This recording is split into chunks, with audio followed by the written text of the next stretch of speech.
Welcome back to another episode of Getting Personal. I have the pleasure today to be here with Ryan, also known as King Solomon on X, founder and CEO of Genfinity. How's it going today, Ryan? It's really great to have you, man. Yeah, thank you for inviting me on. I know I see you do these all the time. It's fantastic to be here. I know it's always interesting trying to coordinate different stuff across this space, but yeah, happy to be here with you today, Jack. Yeah, definitely. Web3 can be a bit all over the place, and you especially you're cross chain, right? Not just on Hedera, but you do a lot of work with lots of different chains, which I look forward to getting into with you.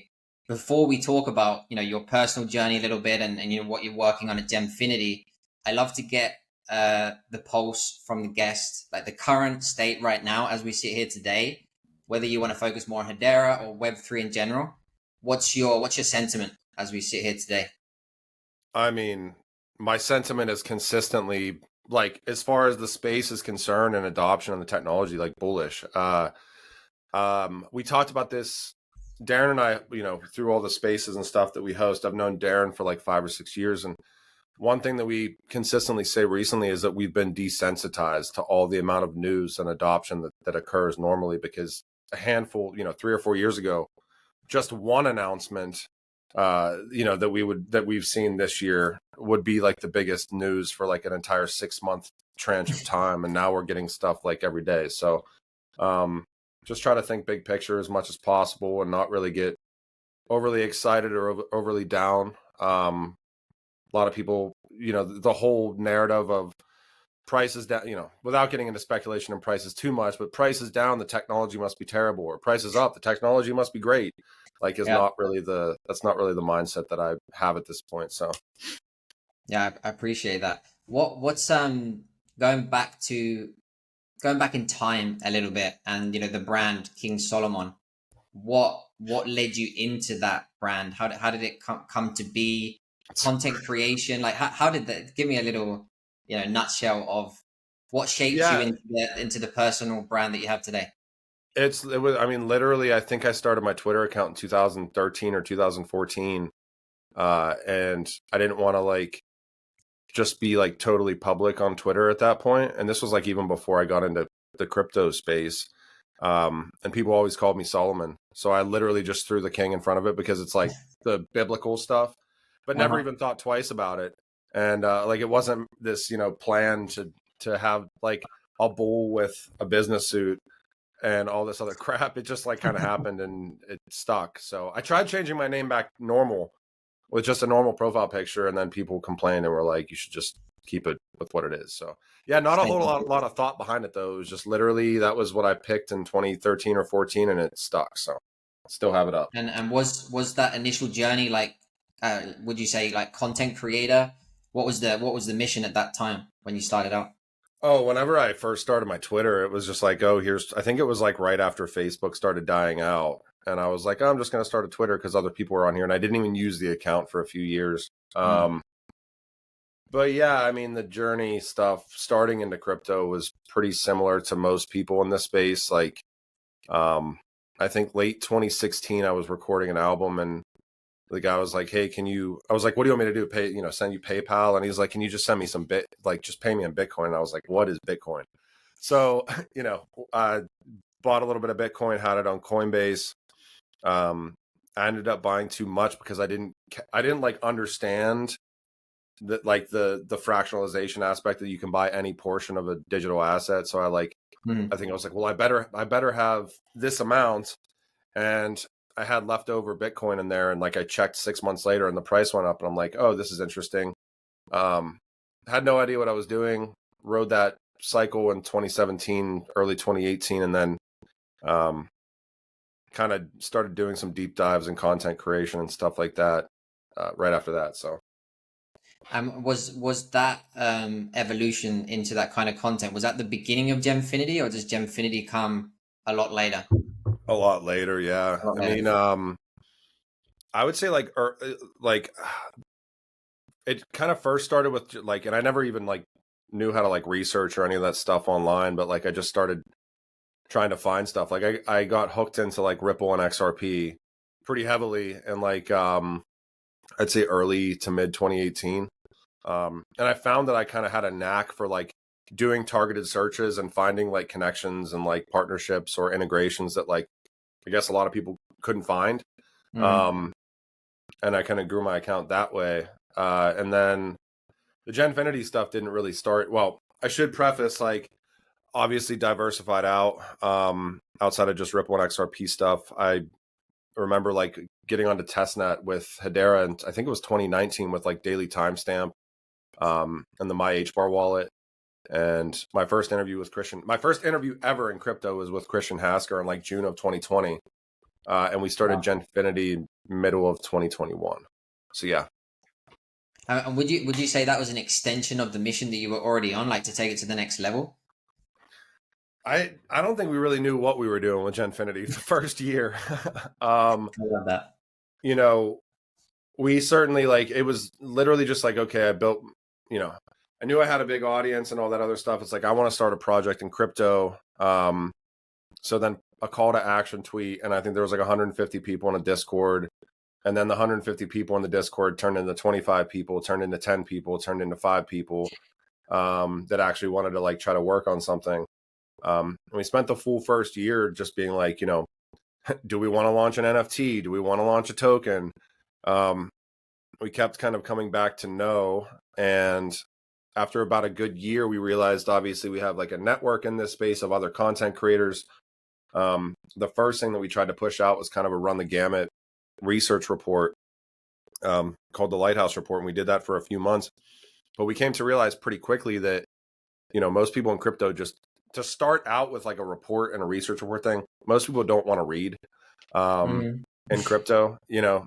Yeah. So there's a good foundation there, but that was right around when spaces started, you know, kind of taking off and all the other stuff too. So it kind of, oddly enough, just kind of naturally like occurred with kind of what we have right now. Yeah, and looking at it today, because you know, in a way, I see Genfinity kind of growing into this media organization or media outlet. Do you kind of see yourselves as that way now with the spaces and the interviews, and like what's the vision as we sit here today with Genfinity? Yeah, I mean, I think it constantly changes. I think one thing that we've always had a focus on is trying to, like, I'm a big believer that like not one technology wins out. I think that good technology wins out, and I think the good community wins out. And I think a lot of people building in this space, or you know, no matter what ecosystem or what chain they're on, are pretty similar in mindset. So kind of having the ability to talk to as many people as possible. I think one thing that's happened in the crypto space, if you look at some of the big players for the news standpoint, it's like news for the sake of news and breaking news for the sake of breaking news. And it's like this pay to play model where to get one article into one of those, you know, organizations, it's like 10 or 15 grand for one article.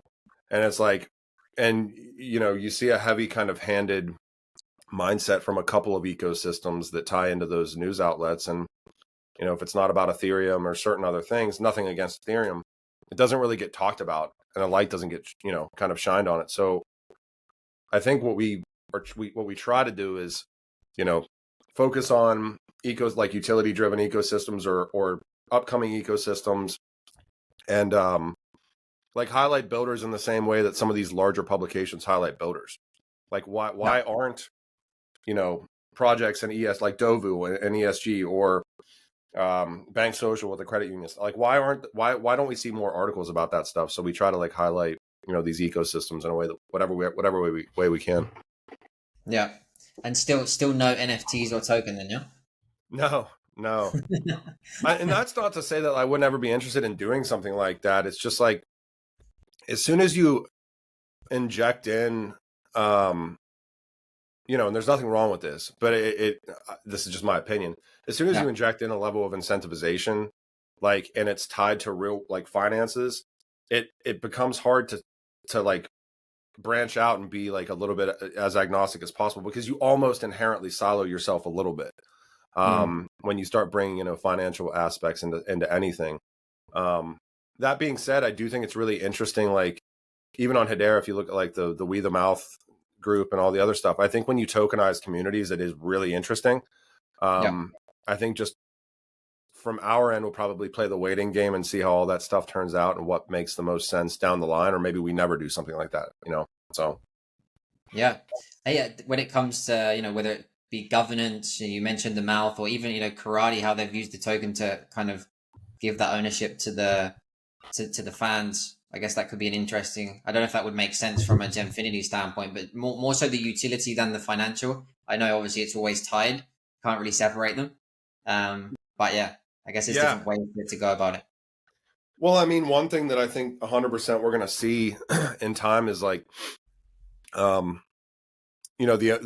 owning your own data aspect and kind of how that ties into blockchain and DLT, and even the governance aspect is really interesting. Like I always find it super like semi-hypocritical and ironic that we talk about the future of, Web 3.0 and all this other stuff, and we're literally doing that on the most Web 2.0 platform ever, which is like Twitter and X. And it's like, I certainly envision a transition into more, decentralized / monetized and incentivized like platforms that kind of do deal in DLT. But it'll be interesting to watch for sure. And the governance thing is always interesting to me too, because like if you look at tokens that roll out with governance aspects, like governance is like, you want good stakeholders making good decisions for the network.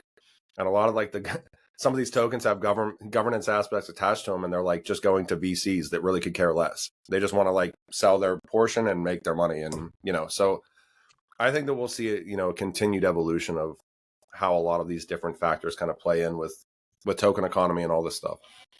Yeah. What you were just saying there about owning your data and, potentially monetizing in new ways. It reminds me, you've got a Patreon, right? For your personal brand. You've got we think of X or social media as a way to reach people, but then you can, convert them to, loyal or more interested, let's say super fans that people like to call them as well, that are more interested and they want to get more involved with you and, have access to maybe exclusive content. I see many ways that NFTs can be used to do that as well, like Token Gate or, give access in a very similar way that you use Patreon.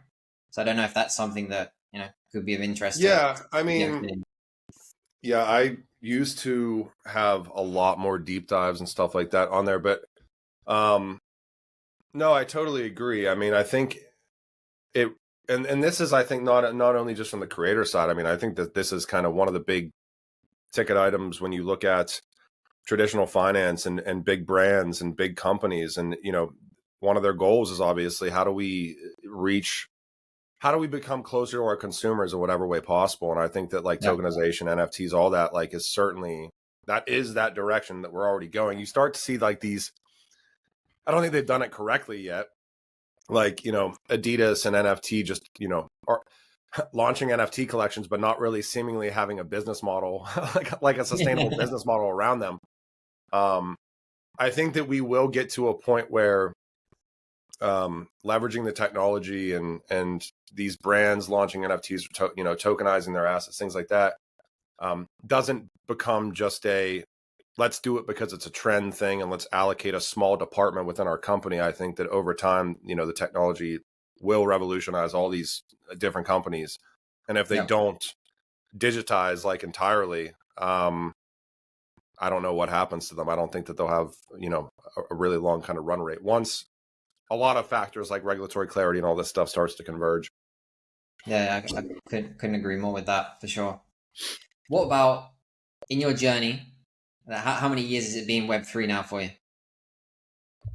Oh my, Nearly a decade. I would say no. I mean, from when I first bought like Bitcoin and Ethereum in like late 2016, I mean, you could take it from that route and, we'd be at, right around 8 years or whatever, or almost 8 years. But I don't really consider it like being involved in this space, I would say, until like the beginning of 2018. So like 6 years or so. Fair enough. What would you say if you had to pick one, your biggest challenge on a personal level? Oh my. Navigating Web3. Not getting burnt out. Relentless, right? Yeah, I mean, no, I mean the biggest. There's been a couple of things like for me, I guess. Number one, like I historically find myself trying to be a people pleaser.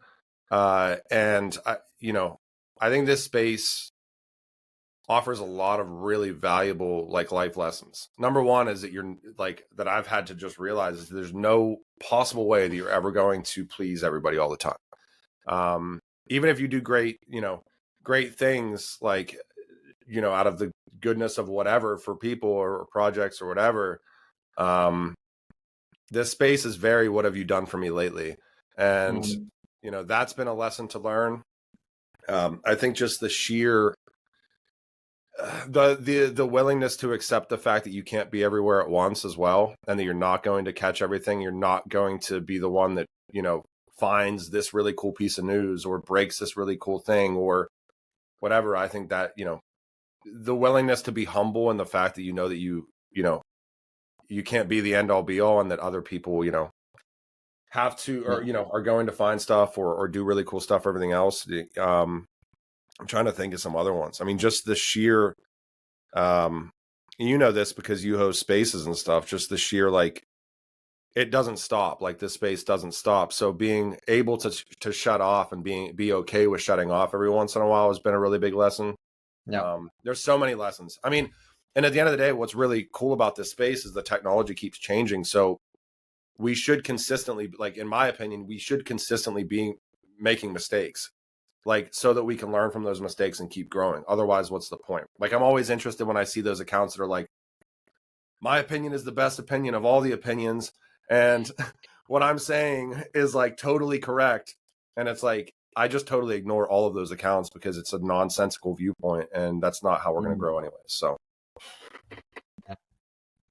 it's those small things, but it's just, yeah, it's a reflection, isn't it, in many ways, like the Web3 and what you go through. Like, you can bring a lot back into your life as well, like you say, takeaways. Yeah, I mean, well, I'm sure you're in the same boat. Web3 is my life, and That's a good point. it's like you got to find parallels at some point, but you also have to have like a life kind of outside of it. But yeah, I mean, we should consistently be learning in this space. So I mean, that's kind of I don't know. And this, like, you can even see it with these cycles. I mean, what's the hottest thing in crypto, right? Over the past 6 months is going to always be different every 6 months that you're in crypto. This time it's the AI narrative and all this other stuff over the past year. Last time it was, then we had NFTs before that, and DeFi before that, and metaverse, and then back to DeFi, and it's like it always is changing. So, and do you see Genfinity integrating AI? Let's dream a little. Where do you see yourself in Genfinity in 5 years? Will there be some AI integration? I mean, anything that helps us to scale, because I think the way that we operate right now is great, but it's like very hands-on, and that's fine. I don't want to ever like lose that, because I feel like that's lacking massively in this space, as far as like, if you look at, pushing out content or pushing out news and all this other stuff. Yeah, I mean, I would love to leverage any sort of technology that helps to scale what we're trying to accomplish. And certainly, I mean, I would think that I think most businesses that aren't willing to integrate things like AI in the future are probably going to become a little bit irrelevant, unfortunately. I don't think it's like, I will say this, do I leverage Chat GPT for certain things? Certainly, but like, can it be the end all be all right now? Like, there's no way, because you've probably put stuff into Chat GPT and see what it spits out, and it's just like, you can tell straight away. Like, if you just use that as it comes, you can tell it's ChatGPT straight away, right?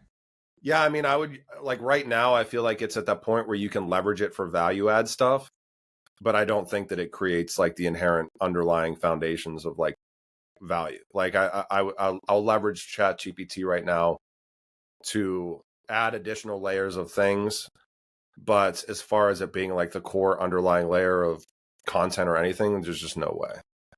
Yeah, for sure. What about this year? What excites you the most about this year regarding Genfinity, or outside, across the board? Something you're looking forward to? I mean, I think what's been really cool for us, and I guess it's twofold, because it's cool, but I kind of like, like I really love talking to like everybody, as many people as I can in this space. It has been really awesome to have opportunities to interview like really big people, like throughout crypto. And hopefully that continues. But I don't know, I still like love doing these, like I love doing interviews with everybody. Like, and I think one thing that I would like to do is like, I know that we've done a couple of those like digital events in the past. I want to get back into some of that stuff. Because I love like just rapid firing like as many interviews as I can with as many people as I can. But hopefully we can keep doing like, good content. And I don't know, just literally like I'm just excited to just be in this space, like working in this space. So I think that in and of itself is kind of, I don't know. I don't know if you feel this way sometimes, but sometimes it's like you get down on yourself and you're like, shit, like I wish I could be doing much more. And at the end of the day, like stepping back and being like, this is a huge, like, it's just an amazing achievement to even be here, like working in this space, period. So like being able to just be appreciative and like grateful of that, I think is a huge thing. So I'm excited to just keep doing it. I love that. And I think, you probably know this yourself, content in this attention economy is pretty, not everything, but it's, a big part of it. And you guys really are in the content game, right? It's basically what you do on a daily, weekly, whether it's, written content, spaces, whatever you end up doing with that, audience and content machine that you guys have created, that could be pretty exciting. Whatever you end up exploring or integrating. Yeah, for sure. I don't know. We talked about this like probably right before the kickoff of like this year is like, what do we really want to accomplish here? Because obviously podcasts are great and spaces are great. And I think one thing that we were missing is like getting back into like doing videos, and I'm still struggling to like find the time to like do like deep dive type videos, which is what I kind of started out with. But and then like kind of the value add stuff of all the articles and the press stuff and in the background, trying to make it as comprehensive as possible, because I think that's like, again, I think it's a huge lacking thing in this space. Like most people don't realize some of these like the breaking news sites and the, again, nothing against them, but like the really big players in crypto from a news standpoint that, have coin, at the front of their names. How those guys' business models is like crazy. I mean, it's like, and we had to decide, do we want to go that route or do we not want to go that route? Because they basically like, they pay like 30 or 40 grand a month to sit on like these terminals, like Bloomberg terminal and things like that, and just watch for pieces of news coming across and being like, okay, we need to be first. And they hire like a mini army of people to like push out 8 articles a day. And it always has to be like, here's the first piece of news. And it's like, do we really want to go that route? Is that even a market segment that needs filled? And I would say no. Or can we try to focus more on these ecosystems and like highlight within these ecosystems and kind of go that route and be a little bit more boots on the ground? And hopefully that's valuable to people, but I don't know. I really like highlighting the ecosystems that we have the opportunity to work with, and hopefully we grow more ecosystems. And I think if you look at, sometimes it can be interpreted as like, you can't be, you can't, how can you be like loyal or feel like you care about an ecosystem when you talk to so many ecosystems? I think an amazing example of that is like, look at the DREC announcement last week. Like that stuff just doesn't randomly happen. These ecosystems starting to converge. So it's like, there is a method to the madness. And I truthfully believe that like growing the pie together with multiple ecosystems, because crypto and blockchain is still really small compared to like global economy, I think that that's totally the way forward. It's super interesting. You use these other media outlets and their business model as an example or potential route to go down. And it feels like you're doing totally the opposite. Like you just said, I hope people find it valuable. I think, the way you provide a platform for multiple ecosystems, you spotlight builders, spotlight, people doing things in the space, interesting things, maybe people that don't get that spotlight elsewhere. You're just constantly providing value. The question is, how do you, I guess I'm curious to learn, if you're not going to go the route of these other media outlets, how do you make that sustainable as a business? How do you monetize that? And continue to do that amazing work, right? Yeah. I mean, I need to clone myself. Like a handful of times, right? Well, I think what's interesting is like over time, there's a lot of really great community members in these ecosystems that are already doing amazing research and amazing work. And sometimes we do find that a lot of these individuals just don't have the platform to get that word kind of spread out. And I don't know. I think that if you look at all of these different like networks, and it's not all the content creators, because you're certainly always going to get the ones that are just like inventing narratives and all this crazy stuff, but the ones that are really consistent, that have at least a baseline understanding of like the technology, but highlight what's actually being built. I guess that's kind of one way. Try to integrate more people and just let them do the work that they're already doing, but kind of they and allow them to maintain their brand, certainly, but like kind of help under the umbrella of some of the stuff that we're doing. Yeah, I mean, more tentacles. Yeah, more tentacles. But I mean, it is an interesting question, because really it's a question of how much bandwidth, how much bandwidth do I have? How much bandwidth does the team that I have have? And, we've got to expand out the team eventually and do all that other jazz. But we're not there right now. And hopefully we do get there. And, for us too, it's been a thing where we did everything organically. Like, we didn't take on external funding or any of this stuff. It was just like a passion project for us since the beginning, and it's still a passion project. Like, I don't really care about making X, Y, and Z money in this space personally. I think it's awesome to just be able to work in this space. And I honestly also think that like a lot of projects that go in trying to make a shit ton of money probably won't make a shit ton of money. You have to really be obsessed with this space and the work that you put in to in my opinion, be successful. So absolutely. Is there anything I haven't asked or anything we haven't touched on you'd love to mention or talk about, share with the community? No, I mean, I'm always interested to get interviewed in these because I'm always used to doing the interviewing. Nice, yeah. But I mean, from Kabila's standpoint, I guess I'll ask you. I'm going to turn it around on you real quick. Go for it, yeah. I mean, what are you kind of most excited about within Kabila moving forward throughout the remainder of the year? I know that even on the side, you have kind of your community engagement stuff through Candy and everything else. But let me ask you kind of what you're excited about, what you guys have coming down the pipeline.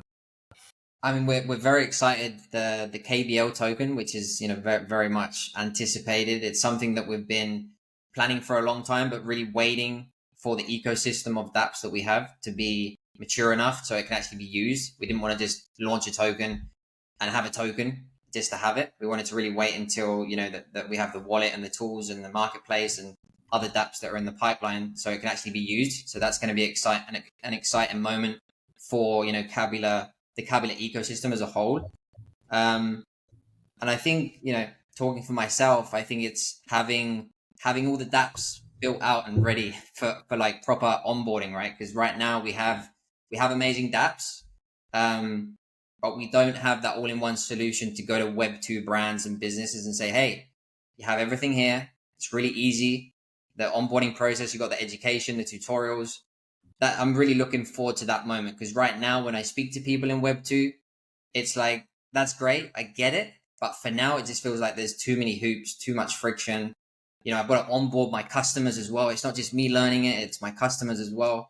So we see a future where all brands and communities are tokenized, like we were mentioning before, but we're lacking that. There's still a gap, so I'm excited. Yeah.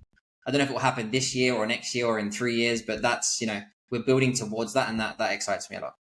I know you've been in Hedera for a long time too, and I'm curious, like, for me, it's been really amazing to like watch kind of the evolution of this ecosystem, and that comes with pros and cons. I mean, because then you start seeing some like real competition that gets a little bit nasty sometimes. Yeah.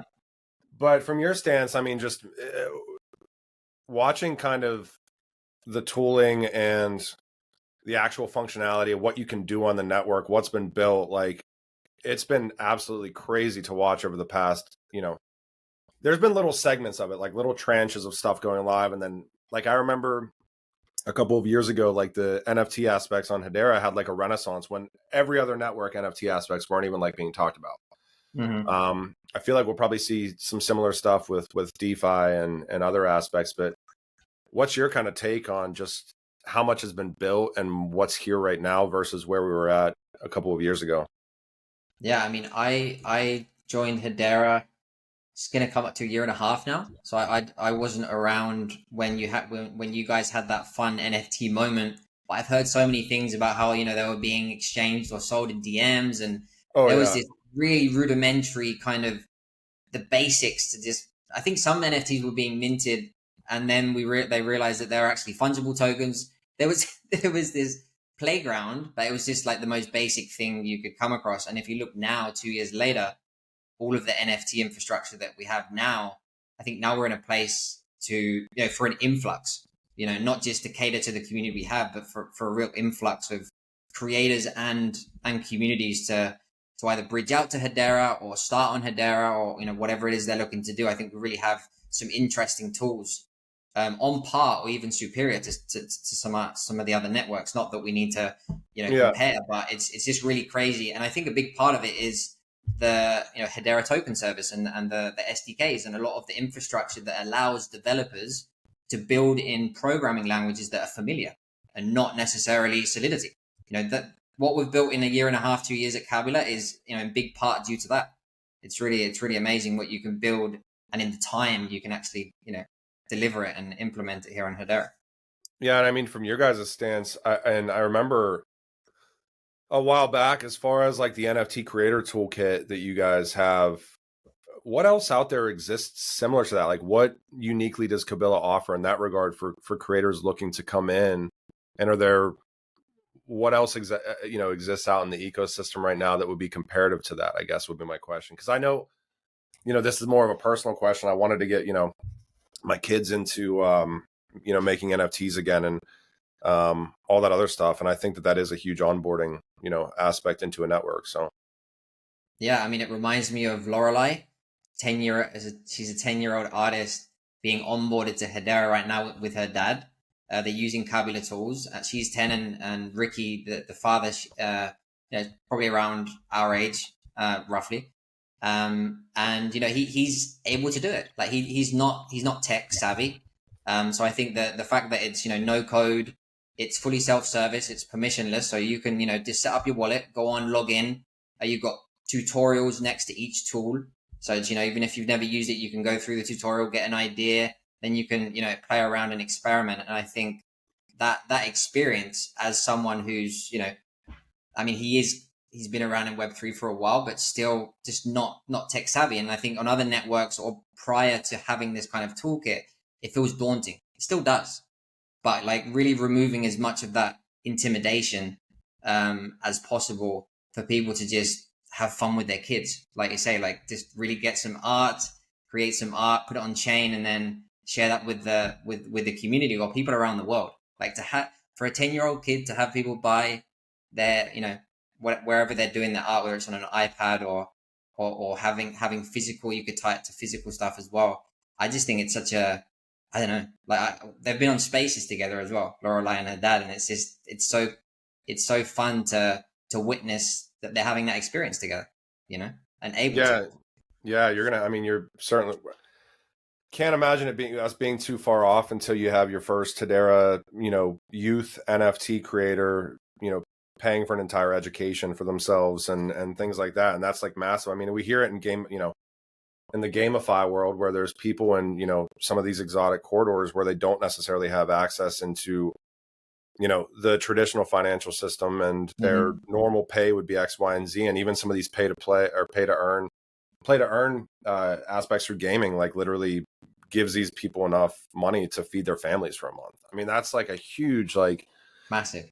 it's huge for, what this enables like the mass populace to do, as far as, empowering themselves financially just by playing a game or by, sharing their artwork with the world and things like that. So sorry to turn the interview around, Jack. Oh, that was fun, man. That was fun. It gives me some content as well. I appreciate it. 100%. No, I mean, it's been fun, man. I appreciate you for taking the time. I'm sure the community, like you say, you're normally on the other side, right? You're hosting the spaces or you're interviewing. So I think it'll be nice for the community to get a little taste of of you and your journey and what you have to share. So I appreciate you Yeah, taking the time. 100%.